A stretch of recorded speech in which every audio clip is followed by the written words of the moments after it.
You know that feeling when you're just, well, a bit off, maybe more tired than usual, or your stomach's acting up in that kind of vague way, Hmm. or you've got those little niggling aches that don't really seem to go anywhere? Okay, let's sort of unpack this. Yeah. Because sometimes our bodies give us these subtle clues, right? And they could actually point to something quite specific happening beneath the surface. Maybe even something you wouldn't immediately suspect, like high calcium levels in your blood. Exactly. And that's precisely what we're going to be digging into today, hypercalcemia. Right. Think of this as your, well, streamlined guide to understanding this condition. Our mission really is to give you the essential information clearly and concisely. Yeah, perfect for revision. Perfect if you're revising, Yeah. or even if you just want to get a solid handle on what it's all about. We'll cover what hypercalcemia is, what Yeah. causes it, who might be at risk, How it affects the body. how it affects the body, how it's spotted, how it's treated, and those kind of key things to watch out for. And just so you know, we've gone through some pretty detailed revision notes for this. We've tried to pull out the really crucial bits of knowledge. Yeah. Distilled the key stuff. Exactly. So you don't have to wade through absolutely everything yourself. So let's start with the basics then. What exactly is hypercalcemia? Okay, so simply put, hypercalcemia just means you have a higher than normal level of calcium in your blood. Higher than normal. Yeah. The usual upper limit is around 2.6 millimoles per liter, or you might see it as 10.5 milligrams per deciliter. Anything above that, basically, is considered hypercalcemia. Okay. Now remember, calcium itself is vital. It does loads of things, nerve signals, muscle contractions, including your heart, obviously. Blood clotting. Blood clotting, yeah, Yeah. and keeping bones strong. So having the right amount is really crucial. Right. So calcium's definitely a good guy in the right dose, but, too much of a good thing.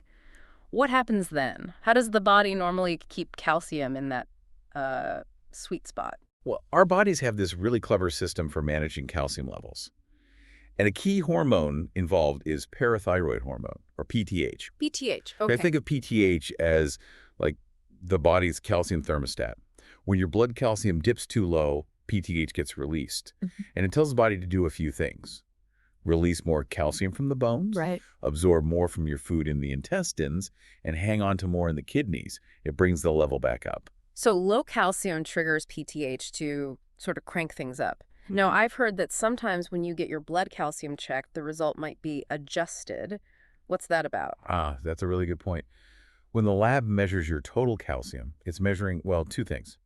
The calcium that's freely floating around and the calcium that's attached to proteins in your blood, mostly albumin. Okay. But it's only the free, unattached calcium that's biologically active, the stuff causing effects. I So see. if your albumin levels are low, maybe because of liver disease or malnutrition, the total calcium reading might look falsely low, even if the active free calcium is normal or high. Right. So it could be misleading. Exactly. So doctors often calculate an adjusted or corrected calcium level.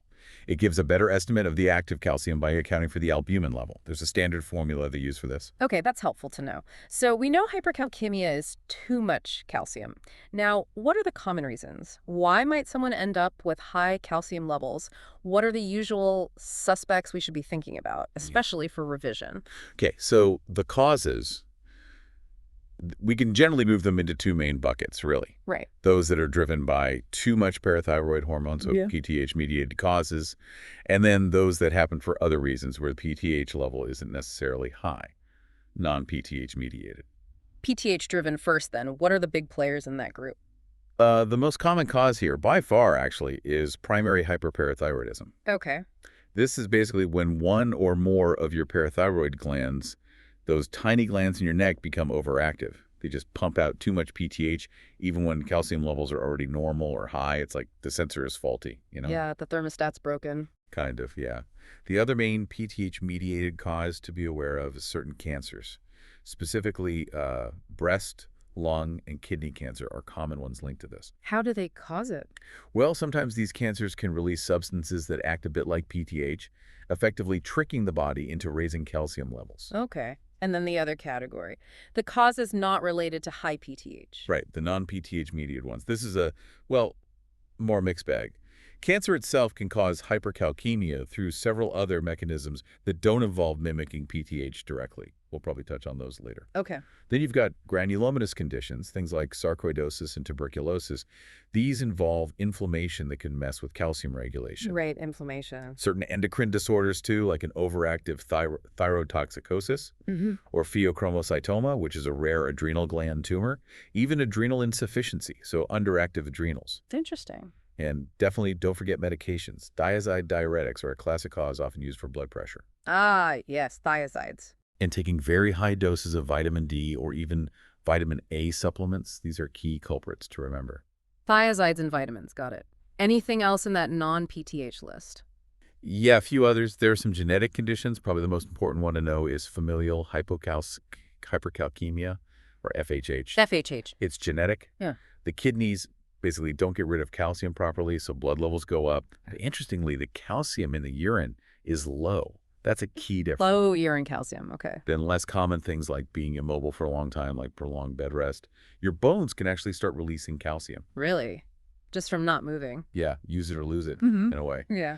Also calcium alkali syndrome that used to be called milk alkali syndrome from taking way too much calcium and alkali, like certain antacids. And it's occasionally seen in some people with AIDS, too. Wow, okay. That is a comprehensive list. So for revision, maybe primary hyperparathyroidism and malignancy are the two big ones to focus on initially. Absolutely. They are the most common causes in adults. You mentioned cancer can raise calcium in a few different ways, not just mimicking PTH. Can we dive a bit deeper into those mechanisms? That sounds important. Definitely. This is quite high yield for exams, too. Yeah. So cancer can lead to high calcium through, let's say, 4 main routes. Okay. One is the production of something called parathyroid hormone-related peptide, or PTHrP. PTHrP. Yeah. Think of it as a sort of molecular mimic of PTH.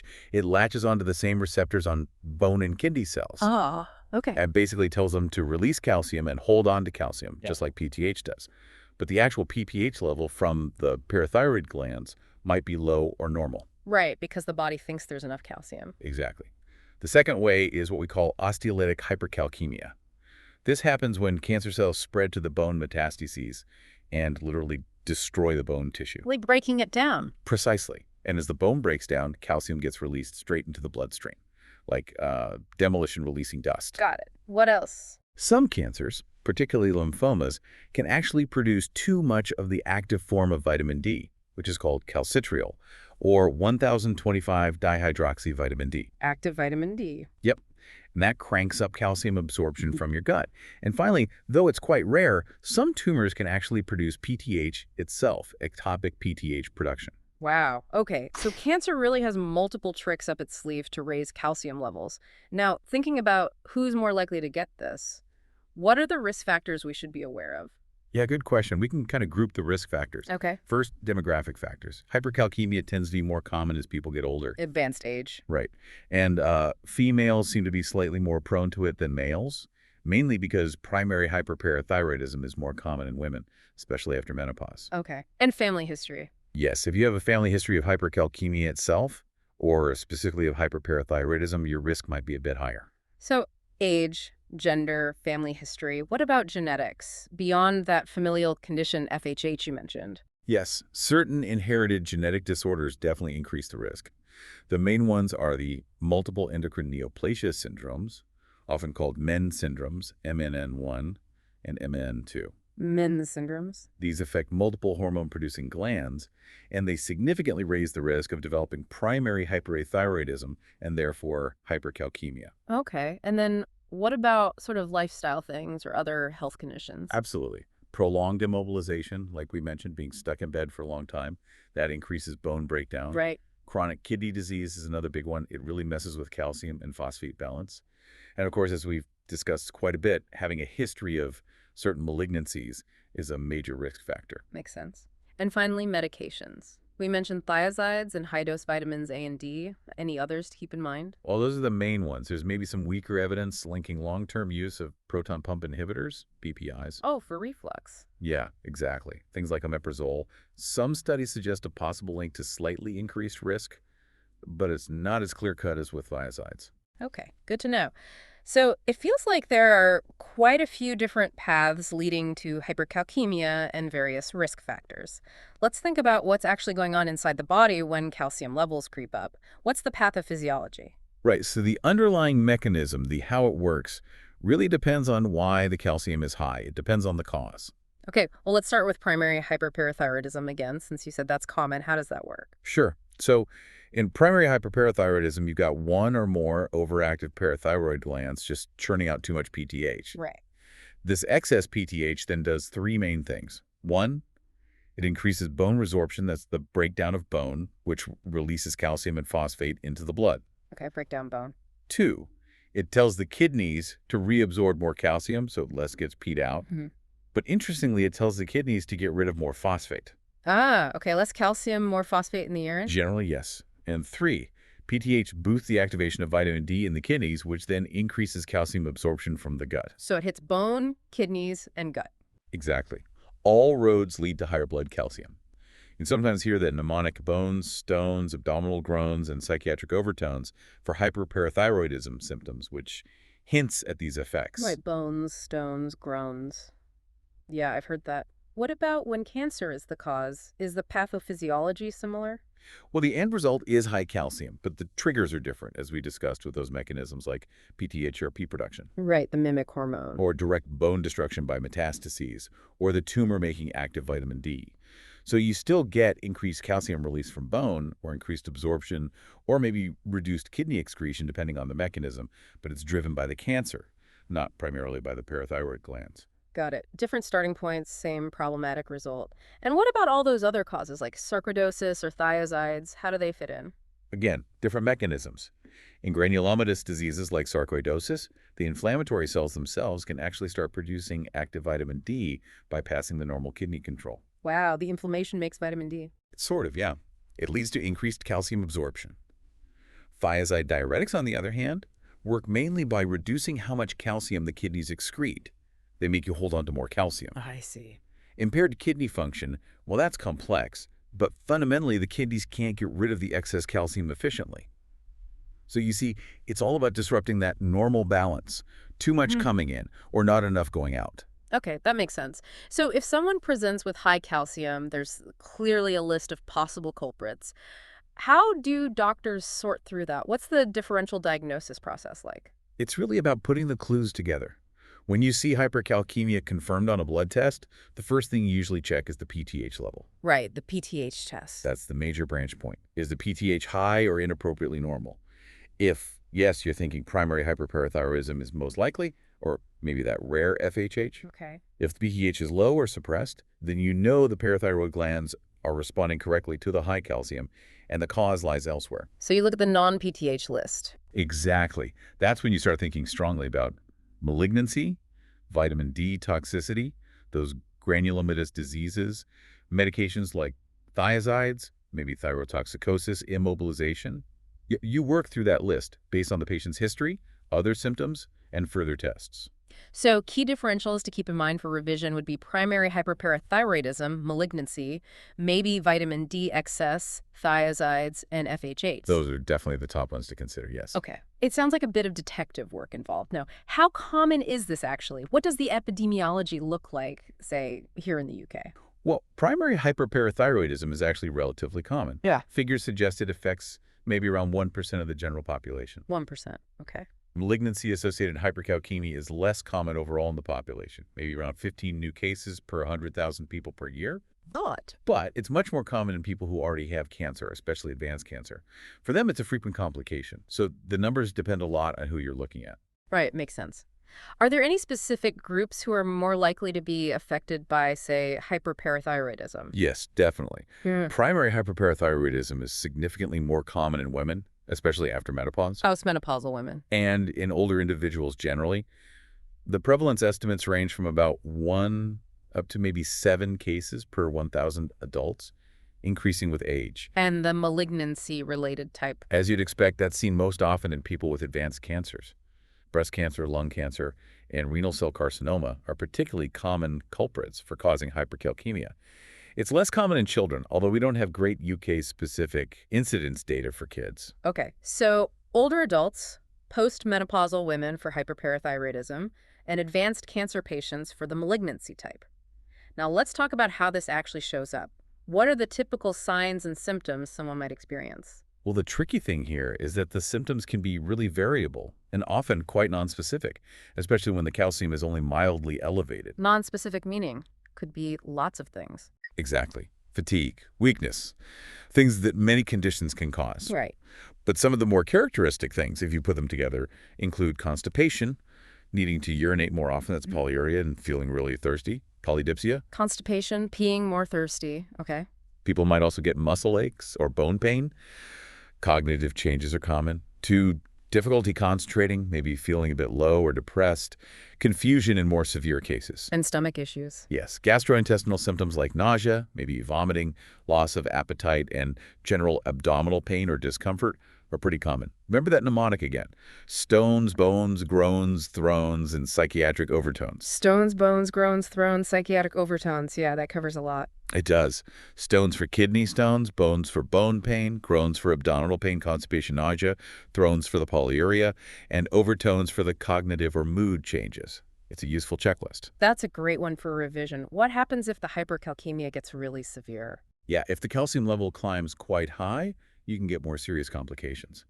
Dehydration can become a big problem because of the polyuria. Kidney stones are more likely. Okay. You can see quite marked changes in mental status, serious confusion, lethargy, drowsiness, even progressing to coma in extreme cases, and potentially dangerous heart rhythm problems, cardiac arrhythmias. That sounds serious. It can be, yeah. There are also some specific signs a doctor might look for on examination. Sometimes you can see calcium deposits in the cornea of the eye, called band keratopathy. An ECG might show a shortened QT interval.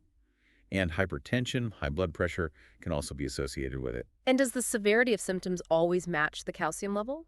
Generally, higher levels mean more severe symptoms, but not always.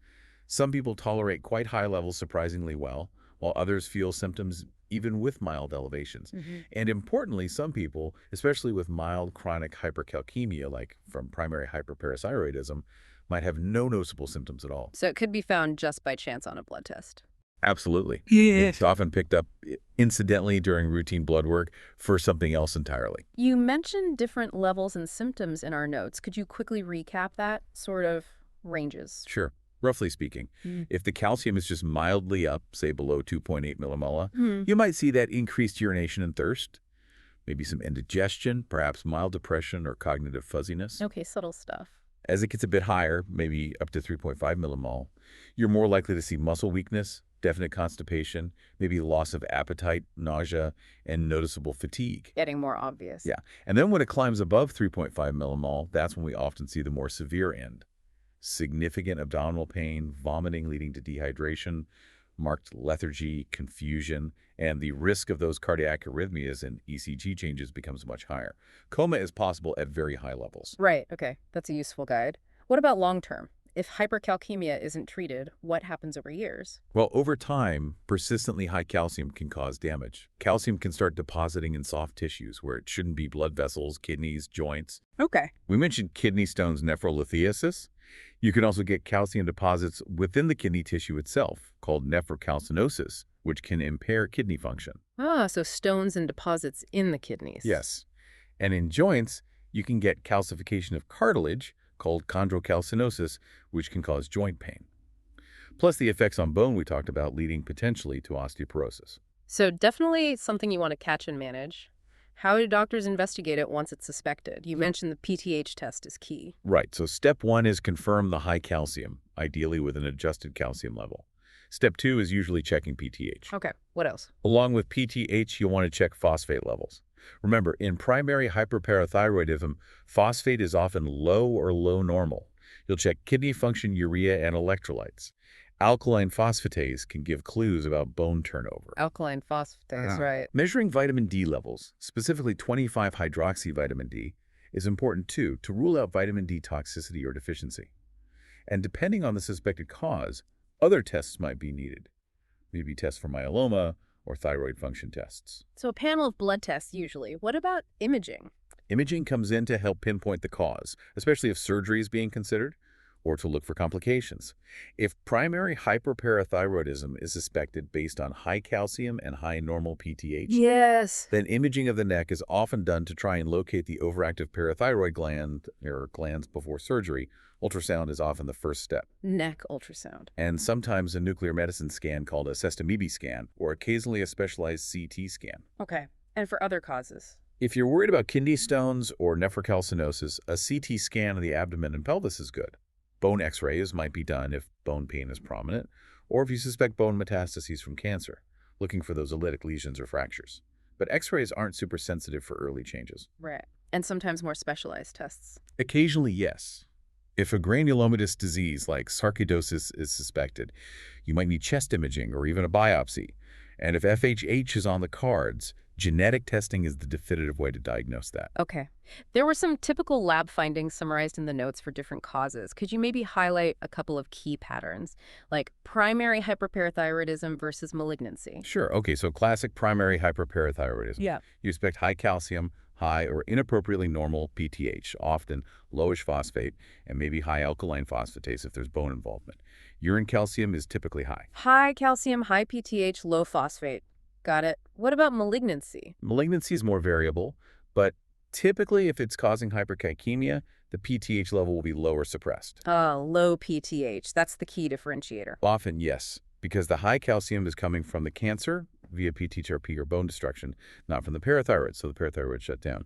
Phosphate can be variable. Alkaline phosphatase might be very high if there are bone mets. Urine calcium is usually high too. Okay. And vitamin D excess. Vitamin D excess.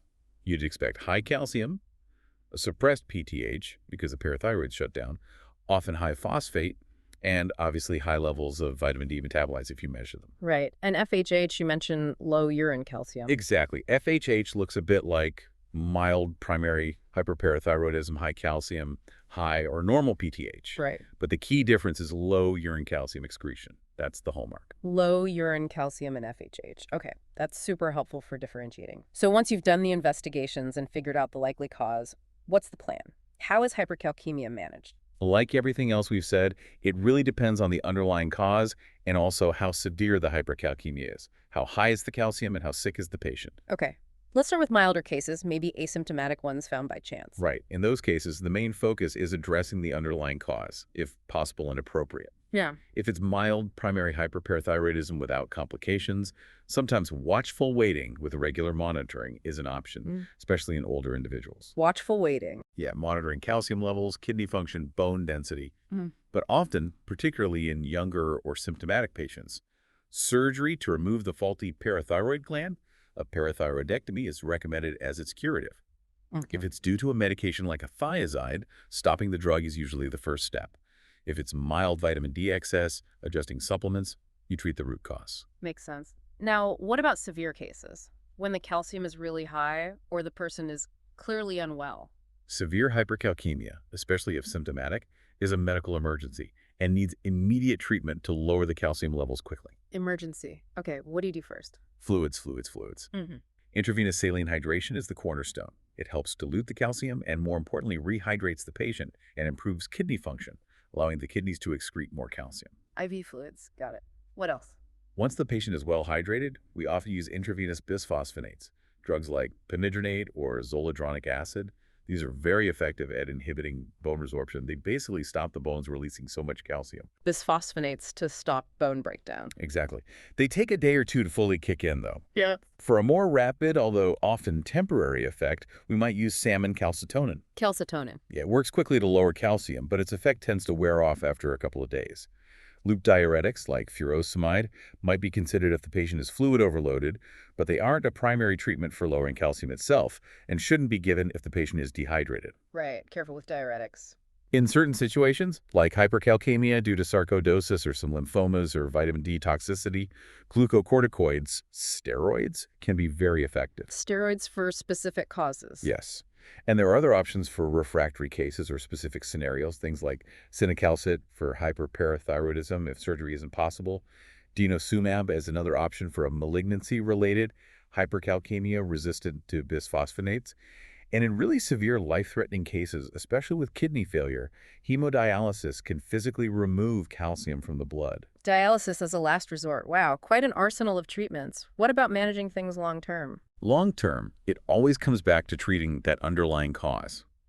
Regular monitoring is key, checking calcium, kidney function, bone density as appropriate. The goal is to keep calcium levels stable and prevent those long-term complications we talked about. Okay. It often requires collaboration between different specialists like endocrinologists, oncologists, nephrologists, depending on the cause. You had a few extra notes on managing PTH-mediated hypercalcemia specifically. Anything else to add there? Just to reiterate that for primary hyperparathyroidism, even if asymptomatic, surgery is often considered, especially if there's evidence of kidney impairment, significant hypercalciuria, high urine calcium, osteoporosis, or if the serum calcium is quite high, like 0.25 millimole above the upper limit. So surgery is often the preferred route if possible. For definitive treatment, yes. If surgery isn't done or while waiting, patients should be advised to stay well hydrated, stay mobile, and avoid very high calcium diets or medications that can raise calcium like thiazides. Good practical advice. So tying it all together, what's the general outlook? What's the prognosis for someone diagnosed with hypercalcemia? And it really hinges on the underlying cause. For primary hyperparathyroidism, if treated surgically, the prognosis is generally excellent. The cure rate with surgery is very high. That's good news. For hypercalcemia related to malignancy, sadly, the prognosis is often poorer, as it usually indicates advanced cancer. The outlook depends more on the cancer itself and its response to treatment, but managing the hypercalcemia can still significantly improve quality of life. For other causes, the prognosis depends on how well the underlying condition can be controlled. So variable, but treating the cause is key. Absolutely. And a regular follow-up is essential to monitor for recurrence or complications. Speaking of complications, let's just quickly recap the main ones again. What are the potential long-term problems if hypercalcemia isn't managed well? Sure. We've got kidney stones, kidney damage potentially leading to chronic kidney disease or even failure, weakened bones leading to osteoporosis and increased fracture risk, cardiovascular issues like hypertension and arrhythmias, gastrointestinal problems like peptic ulcers or even pancreatitis have been linked, and those cognitive issues which can sometimes be persistent. And severe hypercalcemia itself can be life-threatening. Yes, hypercalcemic crisis is a medical emergency. So prompt diagnosis and effective management are crucial not just for long-term health, but sometimes for immediate survival. Managing it effectively can be challenging, especially in advanced malignancy, but addressing the underlying cause gives the best chance of minimizing these complications. Okay, so hypercalcemia, definitely more complex than just a high calcium number on a test. Really understanding the why behind it seems absolutely critical for getting the management right and preventing those complications down the line. Couldn't agree more. It really highlights how interconnected everything is in the body and how a disruption in something like calcium balance can have such wide-ranging effects. Yeah, absolutely. And maybe here's a final thought for you to mull over. Think about how those seemingly unrelated symptoms we mentioned at the start, that fatigue, the vague aches, maybe the constipation, how they could sometimes be the body's way of signaling an underlying metabolic issue like hypercalcemia. It's a good reminder, isn't it, of how important it is to listen to your body and maybe think a bit broader sometimes. That's a great point. And if this deep dive has been useful for you, perhaps for your MSRA revision or just generally, do check out the resources available on pastthemsra.com. And freemsra.com as well for more helpful content.